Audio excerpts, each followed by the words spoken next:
Welcome to the Great Detectives of Old Time Radio. From Boise, Idaho, this is your host, Adam Graham. If you have a comment, email it to me, box13 at greatdetectives.net. Follow us on Twitter at Radio Detectives and become one of our friends on Facebook, facebook.com/Radio Detectives. A reminder as you make your travel plans in the new year, check JohnnyDollarAir.com first. It's a Priceline affiliate, so you get all the benefits of going through Priceline.com, such as being able to name your own price on hotels, rental cars, airline tickets, and even more, or choosing from great published fares. The big difference is that part of your purchase price goes to support the Great Detectives of Old Time Radio at no additional cost to you. So remember, when making your travel plans, check JohnnyDollarAir.com first. Well, now it's time for today's episode of Yours Truly, Johnny Dollar. The original air date, January the 24th of 1960, and this is the nuclear goof matter.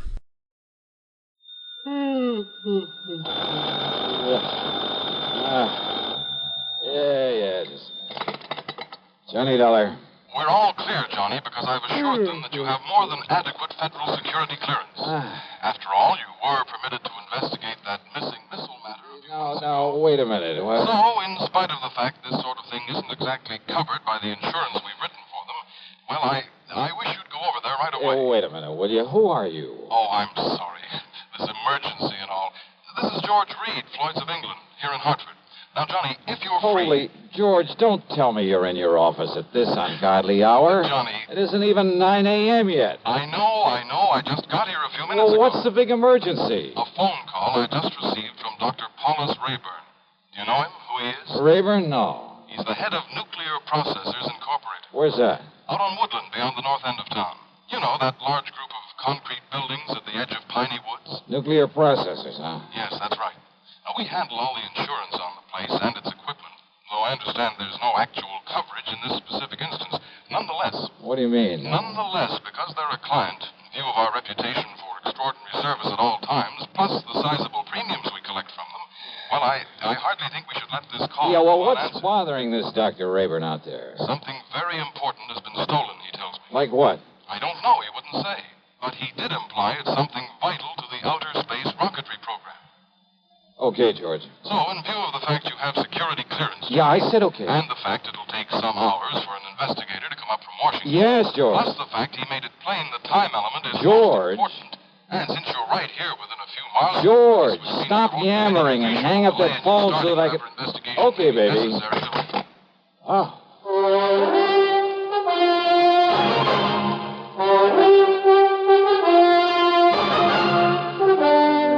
CBS Radio brings you Bob Bailey in the exciting adventures of the man with the action-packed expense account, America's fabulous freelance insurance investigator. Yours truly, Johnny Dollar. And now, Act One of yours truly, Johnny Dollar.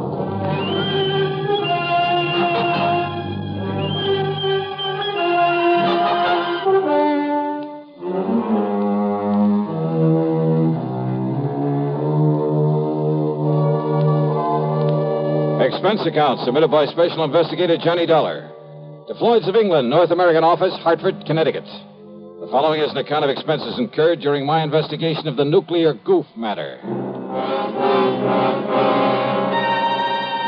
Expense account item 1, 40 cents for some coffee and a couple of soggy donuts along the way during my drive out to Nuclear Processors. A tall, heavy wire fence surrounded a group of squat, windowless buildings, partially hidden by the huge oak and fir trees of Piney Woods. At a sort of glorified sentry box beside the gate stood not one, but 3 armed guards. One of them was chewing out the other 2. But he stopped long enough to look over my credentials, make a phone call from inside the sentry box, then open the gate for me. He directed me to a big steel door in the otherwise unbroken face of one of the nearby buildings. There, after I'd parked my car, another guard took me inside. He led me through a perfect maze of long, narrow corridors with heavy wooden doors at the sides, all of them closed. From somewhere in the building came the almost ominous hum of machinery. Big, powerful machinery. Or maybe I felt it rather than actually heard it. Finally, we came to a door with a single name Rayburn on it.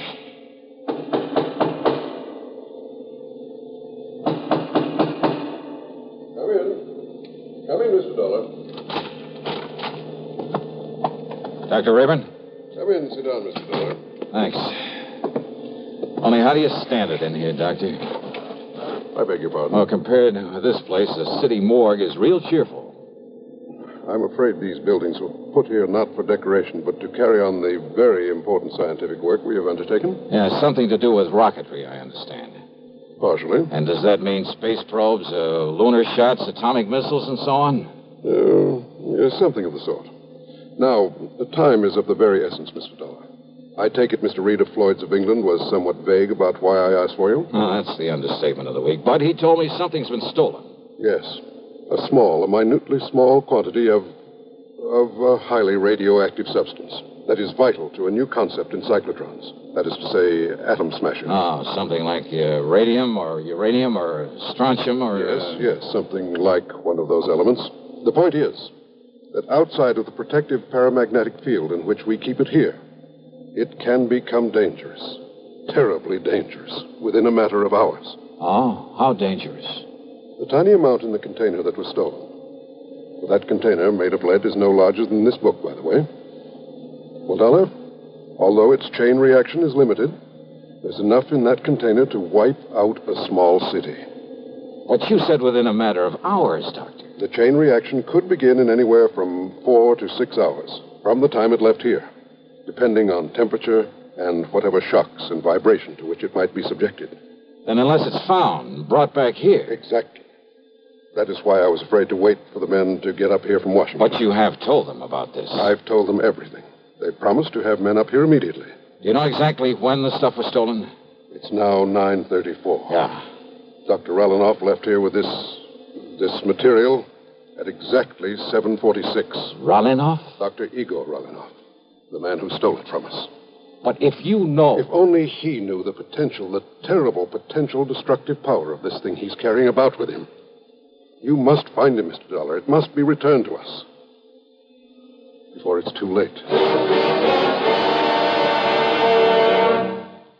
Here's Hollywood star Mona Freeman. Who feels like acting with a miserable cold? I relieve cold distress the fast way with 4-way cold tablets. Yes, tests of all the leading cold tablets proved 4-way fastest acting.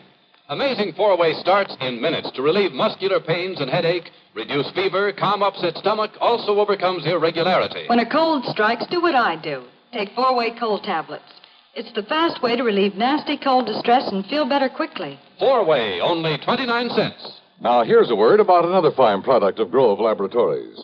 Does dandruff dull your hair, leave scalp itchy? Get Fitch Dandruff Remover Shampoo and get rid of unsightly dandruff in 3 minutes. 3 minutes with Fitch regularly is guaranteed to keep embarrassing dandruff away forever. Apply Fitch before wetting hair, rub in 1 minute. Add water, lather 1 minute. Rinse 1 minute. Every trace of dandruff goes down the drain. 3 minutes with Fitch, unsightly dandruff's gone. Fitch can also leave your hair up to 35% brighter. Fitch Dandruff Remover Shampoo. And now, Act 2 of yours truly, Johnny Dollar and the Nuclear Goof Matter.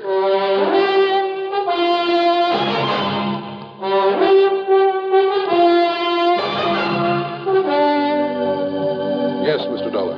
Dr. Igor Sergei Rallinoff, whom I myself called in to work with us on one of our important secret projects. But it was one that had nothing whatsoever to do with this dangerous radioactive material he has stolen from him. He does not realize the potential death and destruction he's carrying about with him. He doesn't know what it is? Then why did he steal it? Not knowing what it was, not knowing its destructive power, he nevertheless must have realized it would be of importance to, shall we say, to a foreign government. Rallinoff. You see, because of pressure from Washington on the project to which I had assigned him, well, I had employed him. I alone am responsible for bringing him here before obtaining a final security clearance on him. Oh, then I guess you're in real trouble. If you can find him, if you can return that leaden container with that deadly material in it... And you have no idea where he might have gone when he took off from here? We have only his address and a list of the names of some of his friends here in Hartford. Then let me have them. Yes, of course. I'll have my secretary get them for you right away. I don't know who your contacts in Washington are, but have you notified the FBI of this? Not yet. After all, Mr. Then do Dollar... it right away. Call the New York office. If nothing else, they'll at least be able to tell you if this Rallinoff is a spy. I'm afraid he can be nothing else. If only the guards had questioned his leaving so soon after he got here. If only you hadn't hired him in the first place without getting a proper clearance on him. But his recommendations were excellent. His references. I got no negative reports. Oh, let's face it, Doctor, you're in trouble whether we find him or not. I know. To say nothing of what'll happen if heat or vibration or something triggers off that chain reaction you were talking about. Or even just the passage of time. I know. Give me those names and addresses.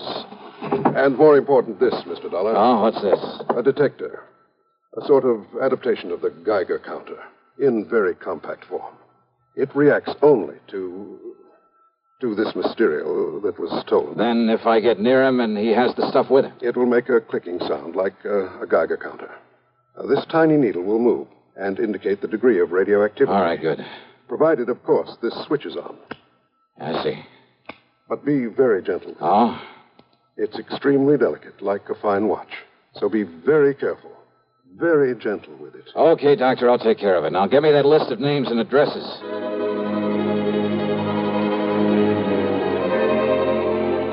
Expense account item 2420 for a tank full of gas, and I really stepped on it getting back to town. The delicate little instrument on the seat of the car beside me. Simple-looking device. A tiny metal box with a switch on the front, a dial on the face of it with a needle pointing at 0. Even when I turned on the switch. Even the radium on the dial of my wristwatch got no response from it. I decided to go first to Rolinoff's address, way the other side of town, south of Colt Park. Then it suddenly occurred to me that in all the rush, I'd failed to get a description of the man I was looking for, or even a photograph of him. Oh, sure, with a name like Rolinoff and a scientist, it wouldn't be too hard to picture him mentally in a general sort of way. And if there was a landlord or landlady at the place he lived, even a neighbor, I could get all the description of him I'd need.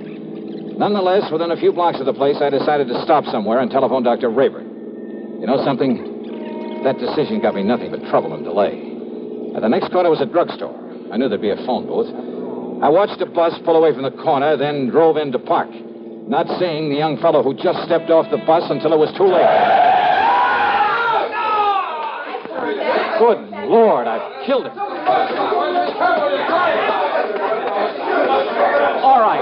All right, folks, please, listen. Look, it was an accident. Now, look, he'll be okay. Come on, help me, somebody, will you, please?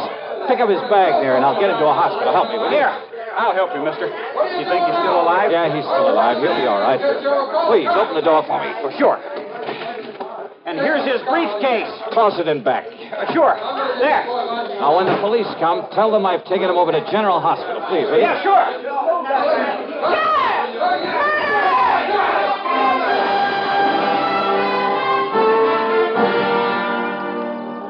The nice-looking young blonde fellow I'd struck down was still unconscious when I got him to the hospital, but apparently had no broken bones or internal injuries. I showed my credentials, told them to notify the police of what had happened, that I'd be available whenever they wanted to question me. I told them to give him the best possible care, that I'd foot the bill. Then I went back to my car and took off again, cursing the delay that my own carelessness had brought about, because I knew the terrible danger to wherever Rolinoff might be because of the deadly package he was carrying, because of the... And then I saw it, where the shock and impact of my sudden stop had knocked it to the floor when I'd struck the young blonde fellow. The delicate device that could have been the one, the only way of detecting that radioactive material. My one sure way of spotting Rolinoff. It was ticking merrily away. Switch on or off, it didn't make any difference. Ticking away. Broken. Utterly useless.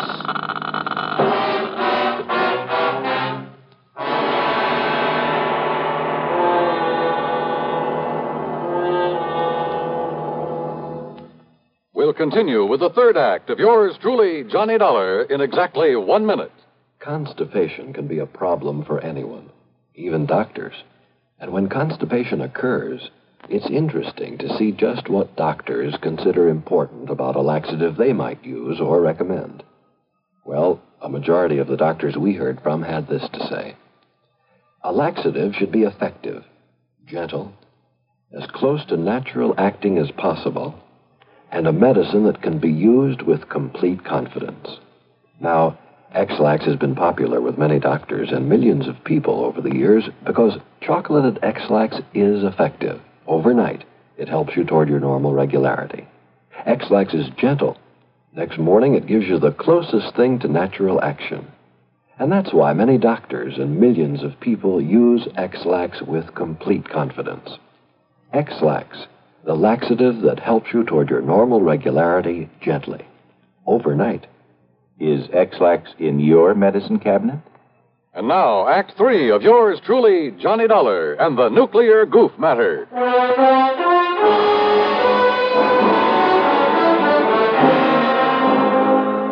Driving fast, but a lot more carefully, I went to Rolinoff's address. On a nondescript sort of side street, it turned out to be a rather cheap-looking rooming house. Hardly the kind of place you'd expect to be the residence of an important scientist. But it was the address Dr. Rabin had given me. And if I could find there some clue as to where he was, where he'd gone. Oh, come on.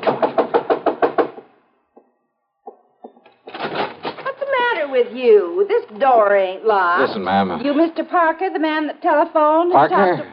No, listen. Dr. Rolinoff's room. Room? Oh, he's got 3 of them, regular apartments. Yeah, where? Only you won't find him there. Not him, anyway. Where, I said. Please, come on. Well, it's up on the 3rd floor. Okay, thanks. That's the whole floor he has. Okay. Who are you? What do you want, anyhow?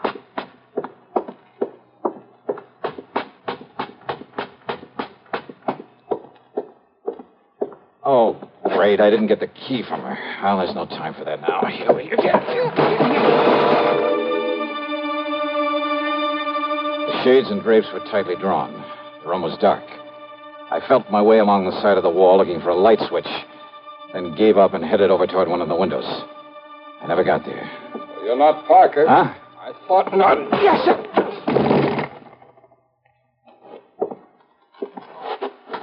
No bag with you, so you aren't Relinoff either.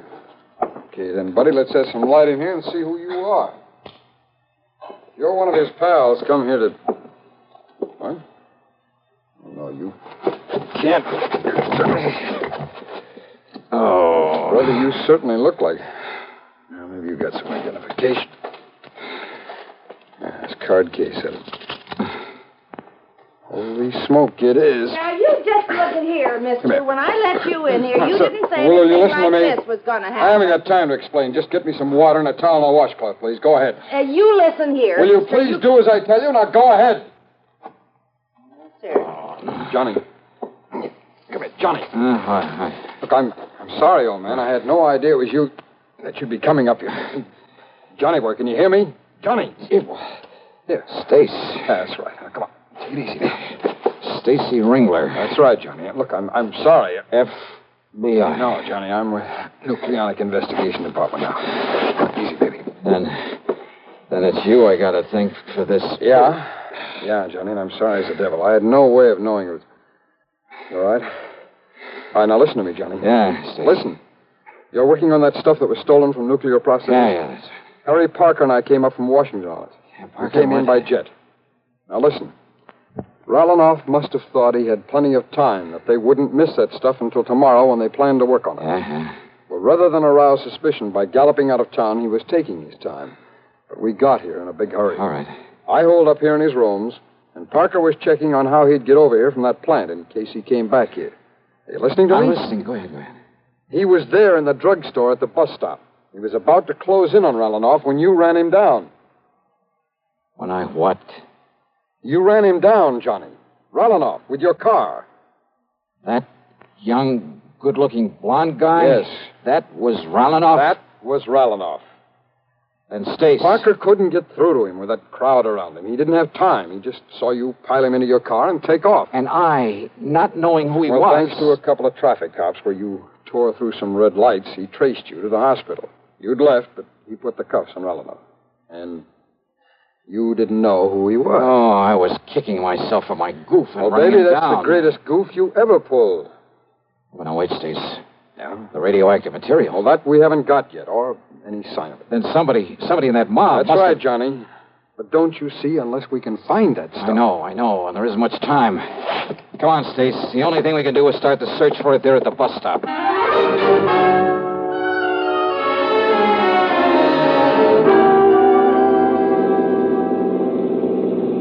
Johnny, unless we can locate every one of the people who were there. And Parker said there was a big crowd by the time he got out of that drug...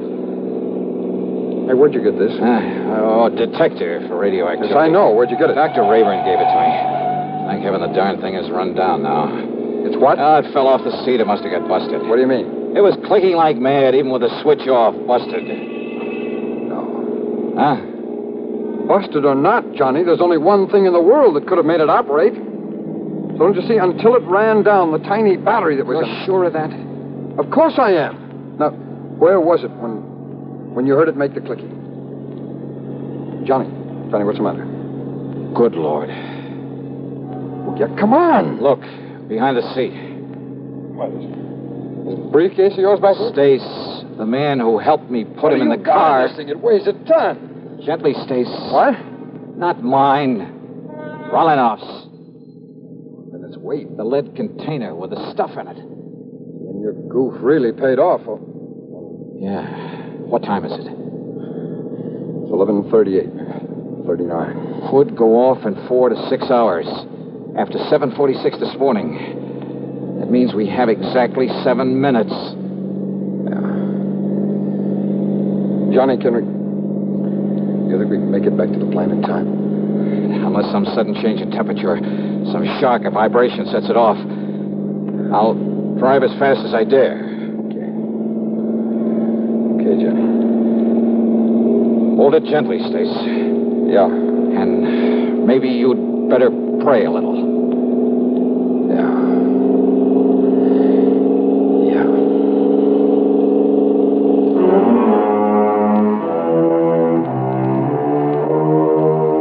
So, by some miracle, we made it. But only seconds before that tiny mass of nuclear destruction was due to become critical. Yeah, we made it by the skin of our teeth. But after all, what more could you ask? Expense account total. Oh, so what? I needed a tank full of gas anyway. Yours truly, Johnny Dollar.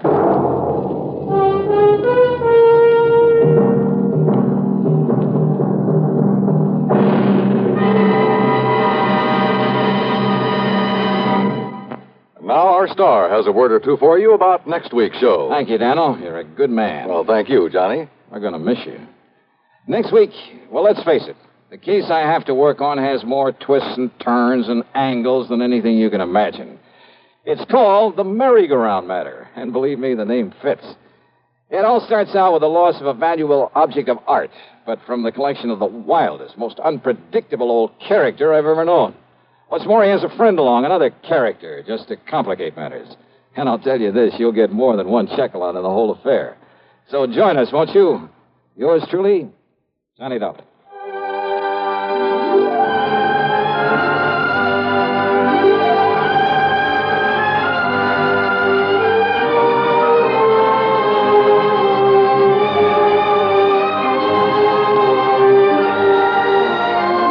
Yours truly, Johnny Dollar, starring Bob Bailey, originates in Hollywood and is written, produced, and directed by Jack Johnstone.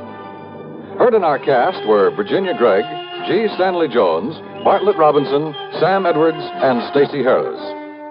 Be sure to join us next week, same time and station, for another exciting story of yours truly, Johnny Dollar.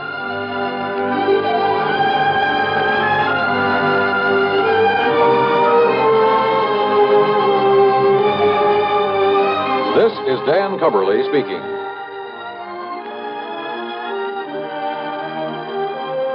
This is the CBS Radio Network. Better buys are your reward at Orange Motors for a Ford. Get your orange guarantee from the largest dealer in Albany. In the heart of Auto Road, Orange is the place to go. Orange Motors has the parts it's true, plus 44 years of experience too. Orange Motors, if you're wise, for better service, better buy. Talk about service. Do you know about Control Tower service? Come to Orange Motors, 799 Central Avenue, and see the most efficient automobile service department in eastern New York. 44 years of experience. Get quality work and get it fast at Orange Motors, 799 Central Avenue, Albany. Better Ford buys, used or new, at 799 Central Avenue. Orange Motors, if you're wise, For better service, better price. Radio 59, WROW, serving Albany, Troy, and Schenectady.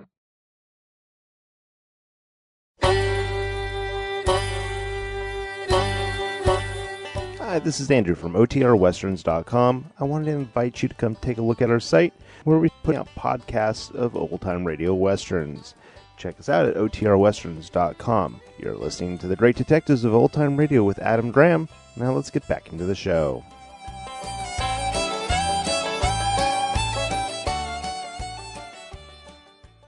Well, all around, a kind of scary incident. I think Johnny was absolutely right that the facility made a horrible decision to hire this Romanoff without first checking into his background. That's a really good idea when you're keeping materials on site that could wipe out the entire city. And of course, the way it's solved can't be all that reassuring either. The only reason that Johnny was actually able to solve this case is that he accidentally ran into the person who was carrying the nuclear element. And they're very fortunate that when Johnny hit the guy with the car, that the bomb didn't go off then and there. So overall, this is an amusing case that could have turned out to be quite tragic. And I think skipping the expense account on this one is kind of a, well, at least I'm alive. I think that will be my big payoff on this one. I'd like to think that even in 1960, security wasn't quite so lax at real-life nuclear facilities, particularly with not having anyone who could investigate on site and having to rely on an insurance investigator who really doesn't know anything about this sort of thing. All right, listener comments and feedback really quickly. We turn to listener comments and feedback, and we have a comment from Joey, who posted on Facebook regarding the evaporated clue matter, and says, now that was great detective work. Details matter. Indeed they do, and that was definitely a solid mystery. All right, well, that will actually do it for today. Join us back here tomorrow for Dragnet. Next Friday, another episode of Yours Truly, Johnny Dollar. In the meantime, send your comments to box13@greatdetectives.net. Follow us on Twitter at Radio Detectives and become one of our friends on Facebook, facebook.com/Radio Detectives. From Boise, Idaho, this is your host, Adam Graham, signing off.